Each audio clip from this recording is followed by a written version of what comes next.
غير المغضوب عليهم ولا الضالين.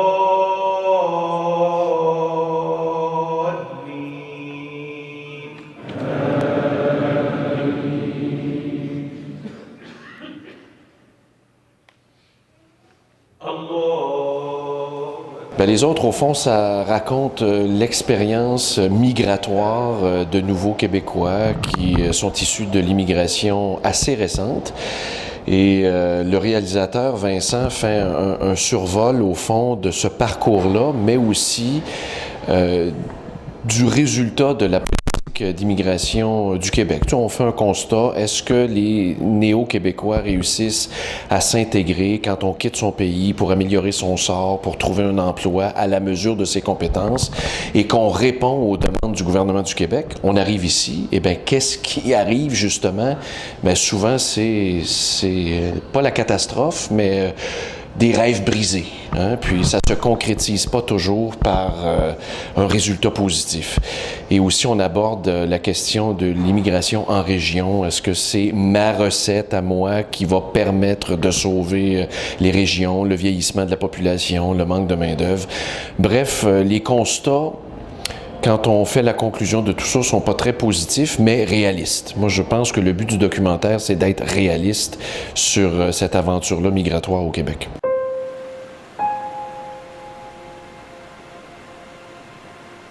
Il était une fois une petite ville qui avait peur pour sa vie.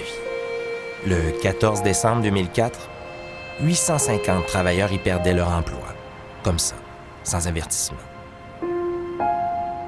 Un gouffre dans cette communauté de 2600 habitants menacée par les pertes d'emploi et la baisse de population. Stéphane Gendron est venu me voir avec le projet.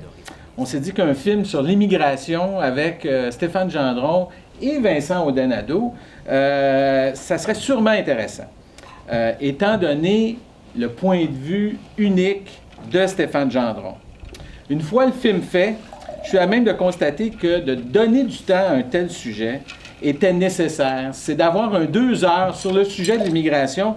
L'immigration est toujours traitée en snippets de 1:30 parce qu'il y a un scandale, parce qu'il y a une charte, parce qu'il y a toutes sortes d'affaires, mais on ne donne jamais de temps. Alors là, on a donné du temps.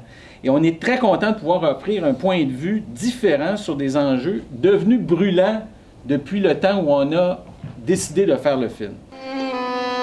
La petite ville est dirigée par un maire adoré par les uns, haï par les autres, qui s'est mis dans la tête de sauver sa ville. Il a gueulé et fait adopter une loi spéciale pour racheter les usines qui avaient fermé. Mais dans la tête du maire, tout ça n'est pas assez. Pour repartir la ville, il faut aller ailleurs. Ben, au fond, moi, ma quête principale à travers le documentaire qui est mis de l'avant par le réalisateur, c'est mon effort pour attirer des immigrants à Huntingdon, plus particulièrement la communauté maghrébine et la communauté arabe dans son ensemble. Donc, on va voir que je vais aller dans des mosquées, je vais faire un peu du speed dating avec des investisseurs potentiels du monde arabe au Québec. On va les voir débarquer à Huntingdon en autobus. On va se promener aussi à travers le Québec pour voir d'autres expériences de migration de d'autres communautés. Il y aura des tables rondes, des experts d'interroger et il y aura une confrontation de points de vue aussi. Alors, c'est pas un documentaire qui est complaisant vis-à-vis immigration au Québec, bien au contraire, mais il y a un clash dans le documentaire entre la pensée du réalisateur, qui est beaucoup plus réaliste que ma pensée qui, moi, est plutôt rêveuse. Idéaliste. Puis c'est là, à un moment donné, qu'on va se confronter, puis il y aura un constat à la fin.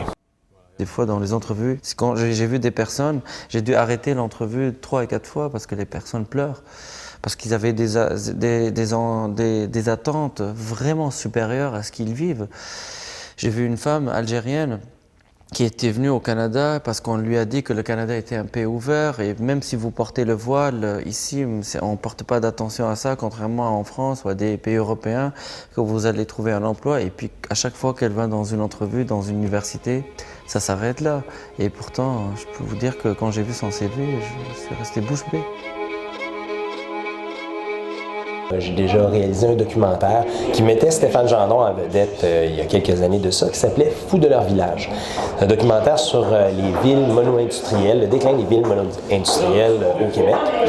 Je suivais, à la suite de ce travail avec Stéphane, ses actions pour amener des immigrants dans sa ville, Huntingdon.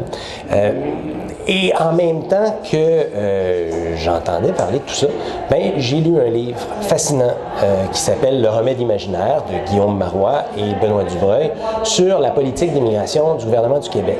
Bon, j'ai vu là-dedans la possibilité de faire un documentaire à la fois pédagogique, donc pour enseigner qu'est-ce que l'immigration au Québec. Donc, c'est une immigration qui est d'abord économique. Donc, c'est 70% des 50 000 immigrants que l'on reçoit ici sont invités par notre gouvernement qui leur demande de venir parce qu'il dit qu'on a besoin d'eux pour combler les pénuries de main-d'œuvre et rajeunir la population.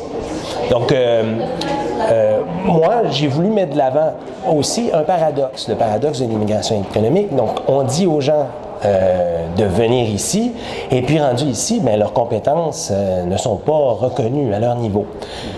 J'ai décidé de faire un documentaire de 90 minutes sur le sujet, avec Stéphane entre autres, et ça s'appelle « Les autres, les immigrants peuvent-ils sauver Huntingdon ?» Moi, si je m'arrête à penser à ceux qui ne vont pas croire et qui ne croient pas et qui veulent me mettre des bâtons dans les rues, écoute, je serai déprimée à la maison, je pleurerai jour et nuit. Je m'en fous. Je crois à la force économique que l'immigration représente pour nos régions et je crois à tous ces gens intelligents et ouverts d'esprit qui m'entourent. Le reste, je m'en fous. C'est comme ça. Je pensais pas que c'était un travail de longue haleine comme ça. Tu sais, c'est bien beau de dire « Hey, venez-vous-en chez vous, je vous donne un crédit de taxe. » C'est plus que ça. C'est plus que la maison. Et comme le gars l'a dit, M. Giroux, ça prend une job. C'est l'élément majeur. Alors, t'as beau mettre tout le crémage que tu voudras, pas de job, pas de mouvement de population. Les perspectives sont plus prometteuses hors Montréal. Les immigrants peuvent-ils sauver les régions? Les régions vont-elles aider les immigrants? Ça sera sur les ondes de Canal D le 20 octobre prochain à 19h, donc la première diffusion officielle. Par la suite, ça va être diffusé à maintes reprises. Et il y aura des extraits jusqu'au 20 octobre qui vont être disponibles sur Internet à travers les réseaux sociaux. On est à côté là, de l'immigration ici à Montréal et c'est très difficile. Très difficile de convaincre un immigrant de sortir de Montréal. Pourquoi? Parce qu'il y a la peur de la xénophobie, il y a la peur du racisme, la peur des préjugés, la peur de sortir d'un environnement confortable. C'est normal, l'immigrant arrive à Montréal, il se met en ghetto. Les gens s'en vont dans un autre pays, ils se retrouvent avec leur gang. Il y a un sentiment de sécurité à vivre en ghetto. Alors, ça prend du temps avant de les sortir du ghetto.